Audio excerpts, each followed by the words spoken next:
I know you'll take a while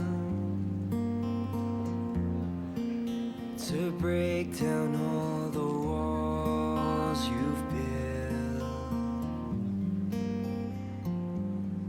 Niloko mo lang ba talaga ako? Hindi pa rin kasi ako makapaniwala na magpapakahirap ka lang para sa wala. Marco, kung may problema tayo, pag-usapan naman natin, no? Hindi yung susuko na lang tayo agad. Dead end tong sa atin, Sue. Babang mo naman, Marco. Alam mo kung dadalhin mo to sa korte, talo ka. Sana naman bigyan natin ng chance tong relasyon natin. Malay mo. Alam mo naman na di ako basta-basta sumusuka, di ba? Katulad na lang nung pangarap ko sa Univoice, kahit na alam kong hindi yun para sa akin, hindi ako huminto. Nag-audition pa rin ako dun sa Lathasa Tala. Kasi na-realize ko na pag gusto mo, may chance. Si Daddy, oh. Siya yung witness sa mga challenges natin.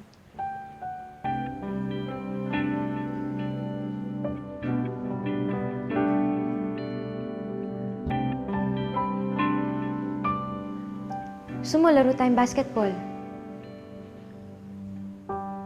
Pag nanalo ako, kahit na imposible, i-workout natin to.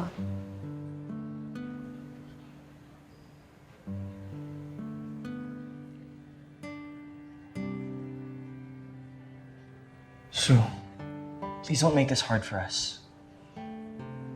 In the long term, mas mahihirapan ka lang sa akin. Mapapagod ka. At magagalit ka sa akin. Bakit ba ang unfair mo? Wala pa nga pinangungunahan mo na agad? Pinaasa mo lang ba talaga ako? What can I do? Ganito talaga ako. Hindi ko na kasalanan yun. Kung na-fall ka.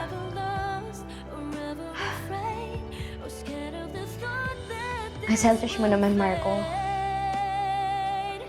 Wala kang ibang inisip kundi sarili mo. At ito naman ako si Tanga, naniwala sa'yo. Akala ko magbabago pa yung Siboy na katulad mo. Pero sa ginawa mo, gusto kitang saktan. Gusto kitang sampalin. Pero hindi ko magawa eh. Kasi mas nangingibabaw yung love and care ko for you. Kasi gano'n naman dapat, di ba, Marco? Pag mahal mo, hindi mo sinasaktan.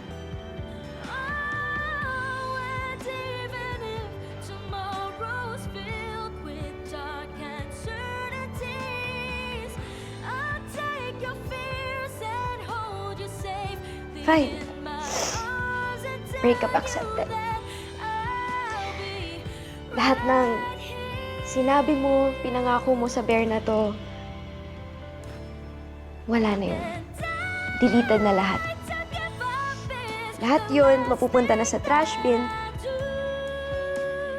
Kasama mo.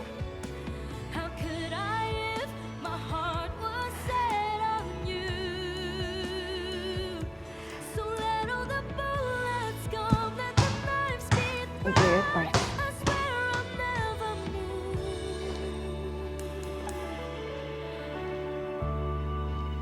To give up is the last thing that I do.